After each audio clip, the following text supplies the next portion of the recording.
যেকোনো একটা ইস্যু দেখিয়ে আপনাকে ব্লক করে রাখবে। সেই তুলনায় YouTube মাচ বেটার। YouTube এ আমিও দেখি করব। আমার আসলে অভিজ্ঞতা আছে কিন্তু সময়ের অভাবে করতে পারতেছি না। YouTube এ কিন্তু বেশি ইনকাম হয় আপনি যদি একটা ফরেন চ্যানেল খুলতে পারেন। ফরেন চ্যানেল বলতে আপনি যদি এমনভাবে একটা চ্যানেল খুলবেন যেটা শুধু ইউরোপ ভিত্তিক অর্থাৎ এশিয়া ভিত্তিক।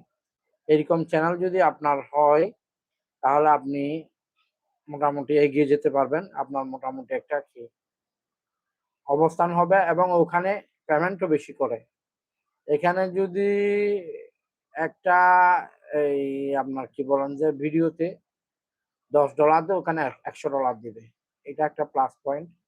তো সেজন্য যারা ইউটিউবিং করেন মোটামুটি এরা যদি এটা করতে পারেন, দেখি আমি করব। আমি করে আপনাদের সাথে শেয়ার করব এটা কিভাবে করতে হয়। আমার আইডিয়া আছে, এক্সপেরিয়েন্স আছে।